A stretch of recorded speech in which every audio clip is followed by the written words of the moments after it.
பசங்க தான் முக்கியம், அவங்க நல்லா இருக்கணும்னு நினச்சி தான் இருந்த வீட்டை விற்று அவங்க வெளிநாட்டு வேலைக்கு போகிறது காசு கொடுத்துருக்காங்க.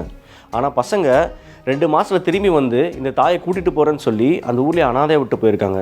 பசங்க என்ன சரி வெளிநாட்டில் வேலை வருது வந்திருக்கு, நான் போகிறேம்மா, அங்கே போனால் நம்ம வந்து நல்ல வேலை பார்க்கலாம், நல்ல காசு வரும், நான் உன்னை நல்லா பார்த்துக்கிறேன், நான் வந்து உன்னை கூப்பிட்டு போயிடுறேன் அப்படின்னு சொல்லுவாங்க. 2 பசங்களும் வெளிநாட்டுக்கு போகிறாங்களா?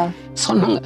நீ மனசு வச்சாதான் அது வந்து முடியுமா? சரி என்னப்பா அப்படின்னு கேட்டுட்டு, எனக்கு கொஞ்சம் பணம் தேவைப்படுதுமா அப்படின்னு. சரி நம்ம பிள்ளைங்கிட்ட என்னன்னா இந்த வீடு விற்று நான் கொடுக்குறேம்மா அப்படின்னு சொல்லிட்டு வீடு விற்று 43 லட்சம் கொடுத்தேன்.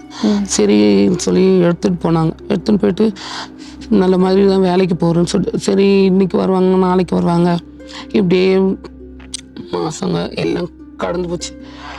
என்னோட வாழ்க்கையும் இப்படியே போயிடுச்சு. அப்போ பிள்ளைங்க போயிட்டு நம்மளை கூப்பிடுறேன்னு சொன்னாங்களே, கூப்பிடலையே, நம்ம எதுக்காக நம்ம வாழணும், எதுக்காக தான் நம்ம வாழணுமா, பிள்ளைங்க நம்ம காப்பாற்றணும்னு சொல்லி தானே நம்ம நம்பி கொடுத்தோம், பிள்ளைங்க நம்ம கூப்பிட்டு போவாங்க பார்த்தாங்க வரலையே அப்படின்னு சொல்லிட்டு இன்னி வரும் வரல. நான் தனியாக அவங்களுக்கு கால் பண்ணீங்களா? இல்லை கால் பண்ண முடியல, எதுவுமே கான்டாக்ட் பண்ண முடியல. இப்படி இதோ வரேன் தான் வந்து கூப்பிட்டு பண்ண சொன்னாங்க, எதுவுமே பண்ண முடியல. அவங்க ஊரில் தான் இருக்காங்க, கான்டாக்ட் பண்ண முடியல. பசங்களும் எப்படி இருக்காங்கன்னு தெரியல, என்னையும் வந்து கூப்பிடல. வீட்டில் யார் கூட இருக்கீங்க? தனியாக தான் இருக்கீங்களா? தனியாக தான் இருக்கேன், யாருமே இல்லை. ஊரில் இருக்கீங்களா? ஊரில் இருக்கேன்.